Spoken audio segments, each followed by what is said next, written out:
Hello and welcome to another episode of a Feather on Football podcast with me, Luke Feather. This week I'm joined by Max. How are you, Max? I'm good, cheers. Yeah, it's good to be here. So we've got a lot to get through today. It's been a busy week for football, very hectic. I suppose the biggest story in terms of world football would be about Lionel Messi and his transfer sort of saga that he's in with Barcelona at the minute. Now, the first question for you in terms of this is, do you think this is legitimate from Messi? Do you think he's actually trying to force a move, or do you think it's a power play because he's obviously upset with the higher ups at Barcelona? Personally, I think it's a bit of both, really, because obviously with his transfer request, it's caused the president to obviously might be resigning, and it just shows the power that he has at that club and how everyone it looks up to him. But I also think that he could shine somewhere else because obviously, in my opinion, he is the best footballer in the world. But I don't know, because I've always thought he'd be a one-club man, so I'm not decided on whether it is a legitimate will for him to leave. I mean, when you talk about the Champions League game against Bayern Munich the other week, obviously they got absolutely annihilated, 8-2, one of the most embarrassing European nights in the history, or the most embarrassing. And then you look at the team from that game, and you just think they were just nowhere near the pace. They had over half the team was 31 years old or over. You see players like Luis Suarez, who's apparently being shown the door, who's good friends with Messi, and you just think Barca are in a real shambles at the minute. And if he's ever going to leave, it's probably the best time now. Yeah, I mean, that match was a murder on Barcelona, really, wasn't it? And when you think of Barcelona, you don't really think of matches like that. You think of like the 09-10 team, and that performance just was nothing on that level. It was embarrassing for Barcelona, really. Yeah, but I suppose if you're not a Barcelona fan and you're a football fan, just in general, this is bringing out quite some exciting prospects, really, because it seems like every team in Europe everyone's sort of trying to piece together how an attack would look with Messi in that team. But the early front runners seem to be Man City, with the Pep Guardiola links. He's best friends with Sergio Aguero. Do you think? Would you say if Messi signed for Man City, that would make them favourites for the title again next season? Yes, I think it would, because the impact that he can have on a team is just phenomenal. Like you say, the team around him this season obviously hasn't been the best quality, really, but I mean they've still done well. But so yeah, I think if he went to City, that they would win the league, because he's magical, isn't he? Yeah. I suppose the only issue that there's a bit of a legal issue now with his contract as well, because there's always been a clause for players that have done their service for Barcelona, that they're allowed to leave at the end of the season for free if they want. I think Xavi's had it, Iniesta's had it, now Messi's got it as well. But now Barcelona are claiming that the window for that to be activated is ended because the season obviously overran with Corona and stuff. So it's a bit of a legal battle, and they're trying to hold out for their €700 million release clause. So it's a bit of a sticky one, I think. But with the links to Man City, for me, it's not even about which club you support. It's about being an English fan and just wanting to see Messi in the Premier League. Because obviously we've had Ronaldo before he went to Real Madrid, but it'd just be a prospect, wouldn't it? Yeah, and obviously you'd get people say that Messi won't be able to do it in the Premier League, but you look at the stats in the Champions League, and he scored 36. He's played 36 games and scored 26 goals against Premier League teams, and it just proves people wrong. And that's just the top. That's just the top four teams in England as well. Imagine what he could do. No disrespect to Newcastle or whoever, but I've never liked that argument. Oh, Messi couldn't do it in the Premier League. It's just rubbish to me. But anyway, moving on, because there is another massive story to come out from this week. It's not strictly football related, but I think we should talk about it anyway. Harry Maguire, obviously. been in a bit of a situation on his holiday in Greece, to say the least. He's been charged with he was charged with resisting arrest, aggravated assault, and repeated attempted bribery.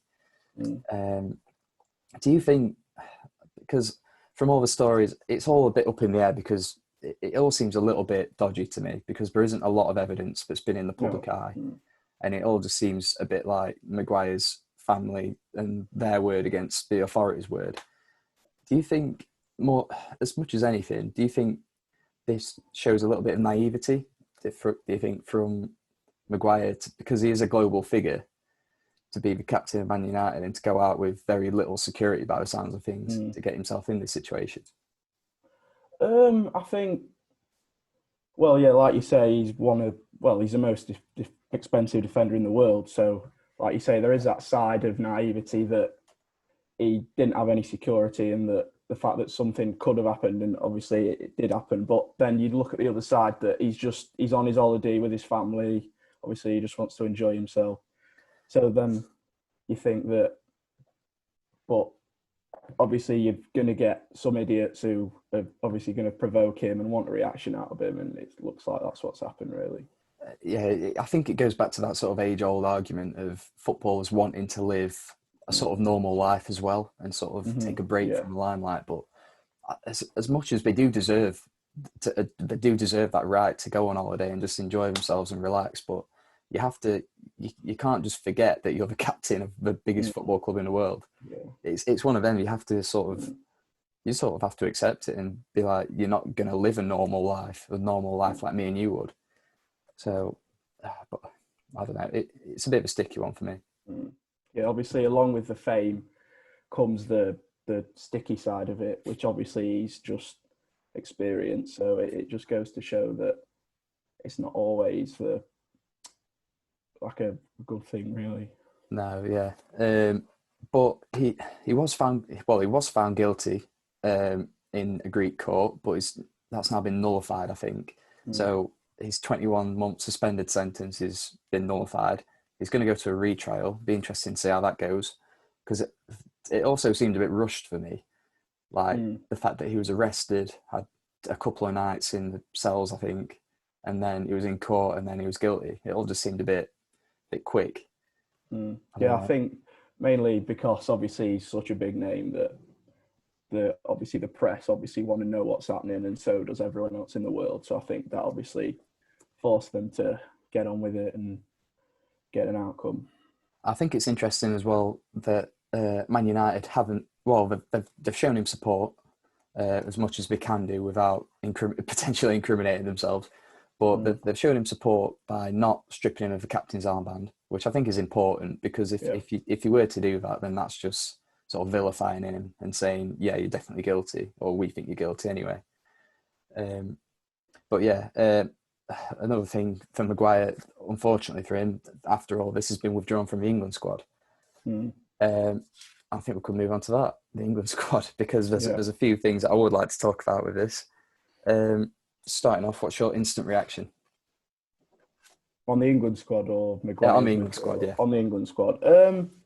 I think it's a strong side, really. Obviously, the attack is the best aspect of the England team, with Sterling, Kane, absolutely, Rashford, Sancho, But for a few years after the World Cup, the defence, it's just not really been that solid. It doesn't strike you as a solid defence. And now, obviously, with Maguire's withdrawal, suspension, it's even weaker, really. A few things that I found were interesting in the squad. There's not a single left back in the squad. No. Which I find. I know Chilwell's carrying a knock. I think Shaw's injured as well. But if you look at someone like Bukayo Saka at Arsenal, he's just had a great season. I know he sometimes plays on the wing, but he has played a lot of the season at left back. I think unless we're trying to do the thing where they feed him through and just get him in the under-21 squad first and then give him a few games there. But we've seen it in the past with players like Hudson-Odoi. I think he did it. He was put in the England squad, and then someone dropped out of the senior squad and he just got bumped up. So maybe with Maguire getting knocked out, Saka will come in. But another one is Jack Grealish. Do you think he should be in the squad? Absolutely. He's created the most chances out of any English player this season. He's attracted the most fouls out of any player in the Premier League. And I think the fact that Southgate's not picked him is crazy, really. I did when the England squad came out, Grealish was one of the first names I expected to see, really, with the season he's had. So it's a shock, really, that he's not on it. I honestly don't know what the reasoning would be. I mean, for me, if it wasn't for Jack Grealish sort of being the figure that he is at Aston Villa this season, they'd have been relegated a long time ago. They'd have been down by, well, I was going to say down by April, but there was no football in April. But you know what I mean, sort of that early on. But in his place, getting his first call up is Phil Foden. Are you surprised by that, or did you expect it? I expected it, really, because ever since the football started, he's been fantastic. Like Pep's had faith in him, put him in the starting lineup a couple of times, and obviously he scored against Liverpool, didn't he? And he's a sort of player I think that England have been missing, really. Someone who can sit behind the striker in that attacking position and just is good on the ball. So yeah, I'm pleased that he's been called up. I think that's a really interesting position for England at the minute, the sort of number 10 / creative midfielder position, because it seemed like maybe at the World Cup, in the 2018 World Cup, we were struggling for players in that position. Now all of a sudden you've got Mason Mount who's in the squad. You've got Phil Foden who's now in the squad. You've got Jack Grealish who's yet to get a cap. You've got Maddison as well, Oxlade-Chamberlain, all these players, and all of a sudden it seems like our strongest position. But it'd be nice to obviously see how that changes the way England play in the next game, because, like you say, we've not had that for what I'd say 3 or 4 years now. So yeah, it'll be interesting to see how it works. And just looking at the squad again, it's just looking at some of the midfielders in the squad. So we've mentioned Foden and Mount. There's also Calvin Phillips, who's been called up for his first call up from Leeds. Declan Rice, James Ward-Prowse, and Harry Winks, and Eric Dyer as well, who can play in that position. Yeah. For me, it seems they're all sort of the same. If you get what I mean. Very similar style of players, aren't they? I don't think there's any need to have Eric Dyer, unless you're going to play Eric Dyer at the back, Declan Rice, Ward-Prowse and Winks in the same squad. I think maybe Ward-Prowse is a little bit fortunate to be in ahead of Grealish. But anyway, so the forwards, another player who's got his first call up, who's missed out the 21s, or he might have played for the 21s, I'm not sure. Mason Greenwood. You think it's the right time for him? Yes and no, because obviously he's had 18, 19, he's had a fantastic season, really. To say how old he is, and he's proved it. That he can use both feet, he's fast, he's strong. He's got a good shot on him, obviously, and I don't think he'll start, but he may come on off the bench. I'd like to see him come on off the bench, but I think maybe putting him in the under-21s may have been a good idea, just to see him shine in that first. But no, I'm glad that he's had the call up, and I'm excited to see what he can bring. Like you said earlier, I think looking at the top end of the pitch for England now, that's probably our most exciting position, because obviously we've got Kane, Kane is probably the only one that I think is a guaranteed starter. I think Sterling maybe was, I don't know, like at times this season it's been a bit patchy, but for England he always seems to do it. So then if you're playing Sterling on the left, then on the right hand side you've got Jadon Sancho, Marcus Rashford, and Mason Greenwood, who can all fill that position.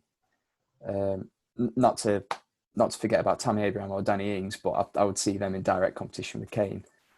It's just exciting, really. Yeah, like you say, no one's gonna, if at full fitness, no one's gonna start over Harry Kane. Really, he's obviously he got the Golden Boot, the World Cup, even though a few of them were penalties, but he still got scoring. Yeah, exactly. So I don't think for another 3 years at least, no striker's gonna start over Harry Kane for England. Yeah, I agree. Now, just to finish, we're both Chesterfield fans, so it's only right to talk a bit about Town. So it's been a busy couple of weeks for Town. New contracts for, just checking, make sure I don't forget anyone, Hayden Hollis, Jonathan Smith, Tom Denton, Luke Rawson, Jamie Sharman, and Regan Hutchinson. Are there any that you disagree with, or are you fine with Hollis, them all? Hollis. straight away. Hollis. I say that was quick. But, I think he's got absolutely no ability whatsoever. Is all he does is he can edit out, and if he's got the ball at his feet, he'll just send it. He'll never ever look for a pass ever. Just sends it. I do not think we should have given him a new contract. the thing that I worry about with us re-signing Hollis, because I agree with you. I would, in an ideal situation, I wouldn't want Hollis either. But I would like to think that the people at the club have looked at other centre backs that we could replace him with, and maybe we're just not in a position where we can afford anyone better, or he's just the best we can afford, or I don't know. Obviously, I don't know what his contract situation is like in terms of how much he's earning, but yeah, I would find it a bit worrying if he's the best option for us. Well, I'm going to guess that obviously it was a safety signing, wasn't it? Really, because I'm guessing Hollis would have wanted to sign for us because I can't really see any other teams coming in for him. So it's one of them, really. Thing is, on paper, he looks like he's perfect for this league because he's really tall. He wins every header. He's a little bit no nonsense in a way. He's like if a ball comes to him, he's not going to try and play it out necessarily. He's just going to get it up the pitch. But yeah, I don't agree with that one. But one player who divides opinion for Chesterfield fans, Tom Denton. What are your thoughts on that? Well, at the start of the season that's just finished, I was not a big fan of Denton whatsoever. Just a big lump up front. But as the season progressed, he turned into a goal scorer for us. So, and that was something that we obviously needed last season, or we would have been in very big trouble. And I am pleased with that he signed because, especially in this league, he's the sort of player that you need in your team. He's quite reliable. So, yeah, I think for a lot of Town fans, I know Town fans who I know, they've sort of, some of them have struggled with the realisation that we're now in the situation that we're in. Obviously, it's not that long ago that we were playing brilliant football with players like, where our strikers were, Owen Doyle, or just before that, Jack Lester, Craig Davis, and we were playing beautiful football in the Football League. And now we've sort of got to this realisation where we've now got a 6'8" striker who won't really run. He'll just sort of stand there. You know what he's in the team to do, but he's effective. And I don't know. I think for another year, it's an option. It's not the prettiest football ever, is it? But it can pay off. So I don't see why not, really. In the last few years in our league, other than Barrow, because Barrow played some good football, but I like I think Lincoln, the perfect example. When they went up, they were very ugly at times. Yeah, Matt Reed up front. Pardon? Matt Reed up front. Yeah, Matt Reed. That's what I was thinking of. They were very just lump it up to the big man up top, but it's effective in this league, and if we can sort of emulate that, then I'm fine with it. Yeah. Then a couple of new signings as well. Nathan Tyson, obviously we had him on loan last season. He's now 38 years old. We've given him a 1-year deal. Are you happy with that? I'm very happy with that signing. Although he, obviously, like you say, he's 38, but his pace for a 38-year-old, I'd say he's probably the fastest player in our team, and he's definitely the oldest player in our team. And I think he's still got the quality. So yeah, I'm very happy with that signing. He looked a class above when we had him on loan, didn't he?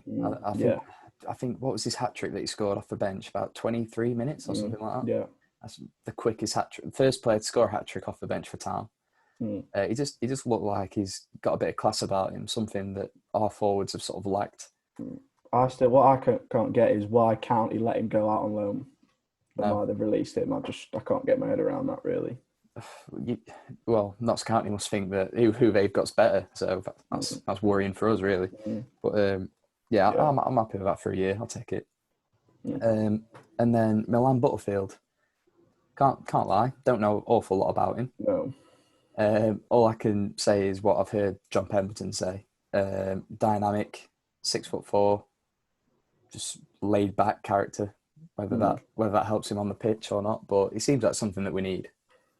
Yeah, from what I read on Twitter after we signed him, he was getting a lot of good good comments from Kidderminster. They were sad to see him go, saying that they always knew he could play at a higher level. So that's always promising, but obviously we'll just have to see how he is, because I don't want to get too optimistic, really. I think that's what years of following town does to you. You never get too optimistic, but I've seen him as a defensive midfielder as well, and for a 6'4" defensive midfielder, and the word that Pemberton used was dynamic, and that he's quick and can get up and down the pitch. That sounds ideal. I can't remember the last time we had a player like that, to be honest. Yeah, I think hopefully it improves our style of football with maybe feeding it to him, but one player can't make a whole difference to the team, especially at this level. No, I agree. And looking at the squad as a whole now, where do you think are the key areas? Because I know it's easy to just say we need a new right back, we need a new left back, we need a new centre back. But where do you think are the key areas that we should focus on to start off with? I'd say, well, if before we signed Butterfield, I'd probably say the midfield, because we had absolutely no creativity really we had Curtis Weston. He was fantastic last season. Player of the year. Yeah. But except from him, no midfielder stood out for me really. So I must ask you, to be fair, what do you think of Joe Rowley and Liam Mandeville? Do you think they're good enough? Mandeville, yes. I think Mandeville has got something about him. He's very attacking. He likes to go forward. He likes the ball at his feet. But I think he'd be good. He'd be a good player in a good team. He's one of those sort of players. He likes to play football, but he's a good player for us to have. But for our style of football, I don't think he suits it. And then Joe Rowley, he's not for this league. He's too weak. He's too thin. He needs to fill out a bit, but you can see the intent there for him to want to, a bit like Mandeville. He wants to play football on the floor, nice football going forward. But again, he's not suited to this style of football. No, I think Joe Rowley has suffered more than anyone with the double relegation, obviously from League One to where we are now. And because when he first broke into the team as a 17-year-old, he looked really exciting. And I think every time I was getting the hopes of thinking, we've brought someone through from the academy. It's first one since like Dariqua. But yeah, I think he has struggled to adapt. Yeah, I think that's about it. Right, thanks for joining me, Max. Yeah, it's been a pleasure. Thanks for having me on, Luke. No worries. And thanks for everyone watching. If you did enjoy, please like and share it around. And I'll see you next time. Bye.